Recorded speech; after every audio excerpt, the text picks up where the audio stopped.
I feel sick that we are having this debate. I don't think there has ever been a piece of legislation to come before this chamber that I have been more vehemently opposed to. I feel sick that Labor MPs are not brave enough to stand up and speak the truth about this legislation.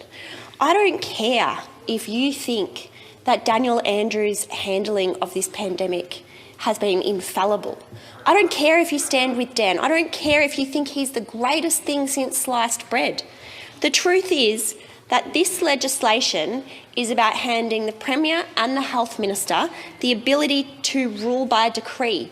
Is that power that you want to hand to every future Premier and Health Minister? Doesn't matter what you think about Daniel Andrews. This is not even about the current government. This is about the management of pandemics, but also the ability to trigger these powers forever into the future. It's about the regime that it has the potential to set up here in this state. That's what is at stake here. Is that what we want as Victorians? This bill allows the government to declare a pandemic in Victoria and make orders that lock down the state, even when there is no presence of disease here. Yes, the Chief Health Officer needs to publish his or her advice within 14 days of those orders being made. But that advice, even if it contradicts the order made by the Premier or the Health Minister, doesn't invalidate those orders if it doesn't support it. The bill gives the government the right to make orders on the ability of attributes, things like race, gender, sexuality. How on earth can people support that? How on earth can members opposite support that? It's extraordinary. It offers no rights of appeal to courts for people who are incarcerated. It sets up a penalty regime of fines that would see an individual face more than $90,000. That would send most ordinary Victorians to jail. Who can afford a $90,000 fine? And the government says, don't worry, that's just about the worst breaches. Well, that's not what the legislation says. It's extraordinary, Acting Speaker. It is extraordinary, and I cannot believe that those opposite are not brave enough to stand up and speak out about it. I imagine that the member for Altona is going to speak on this legislation. She's been the Attorney General. She has been a lawyer. She cannot possibly agree with this. She can't. Where are your values? Speaker, there is no parliamentary oversight of these powers. No parliamentary oversight. It sets up a consultative committee of people appointed by the Premier and the Health Minister, and they don't even need to take the advice of that. It's just a consultative committee. Central to a liberal democracy is a belief in shared power, and central to a liberal democracy is the belief in a suspicion of concentrated power. Central to a liberal democracy is the accountability of the executive to the parliament. Central to a liberal democracy is the preservation of the following rights: freedom to criticise the government, freedom from arbitrary arrest, freedom of worship, the right to a fair trial, the right of assembly, freedom of movement. This bill hands the government the power to throw out every one of those rights by decree, and there's no oversight of these powers. We are supposed to think critically in this place. We're supposed to come here representing our constituents, thinking critically. That's why people elected us. Stop being sheep. I find it inconceivable that a future Premier, for example, might determine that people with red hair can't hold a job. I find that completely out of the realm of possibility.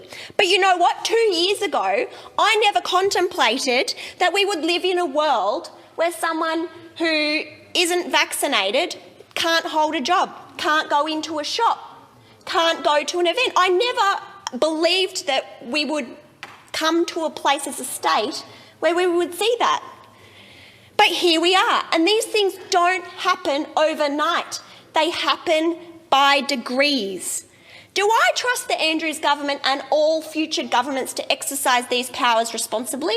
No, I don't. And I think anyone who does is an absolute fool. Labor MPs protest that this is what we asked for, that we called for elected politicians to be accountable for these decisions. What we called for was proper parliamentary oversight.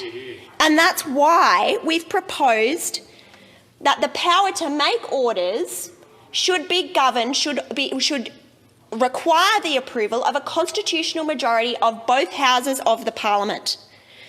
When the president of the Victorian Bar Council comes out and says that the Stasi would be happy with the powers that this bill confers, people need to sit up and take note.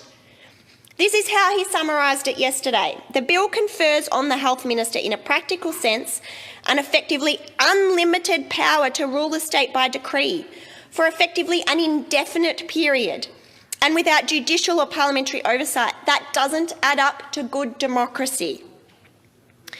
People might argue that ultimate accountability sits with the people at an election. If you don't like what a premier's done, well, vote them out.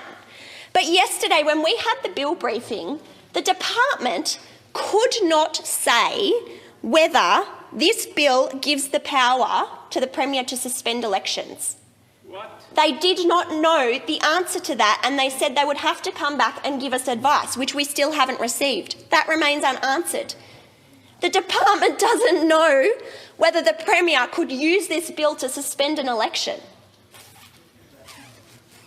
Do you realise how extraordinary that is? The Irish philosopher Edmund Burke said that the people never give up their liberties but under some delusion. Those opposite tell us that unprecedented powers are required for unprecedented times.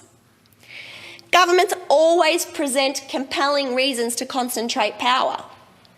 My grandmother came to this country fleeing Mussolini, and I am glad that she's not alive today to see what is happening. I genuinely am. I think she would be absolutely horrified.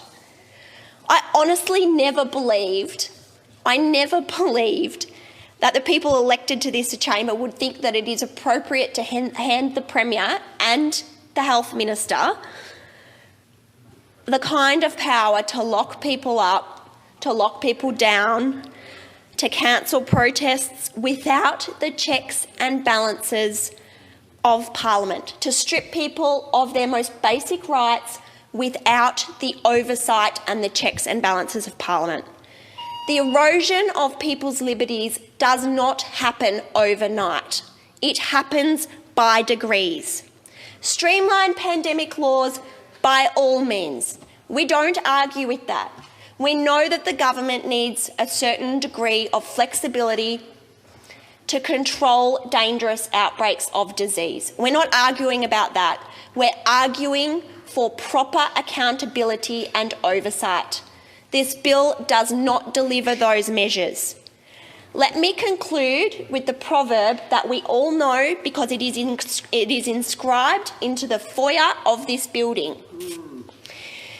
Where there is no council, the people fall, but in the multitude of councillors there is safety. That's the principle of this Parliament, and it is the principle that I urge members of the Labor Party to adhere to. Do not give this unchecked power, not just to this government, but to future governments. It is wrong.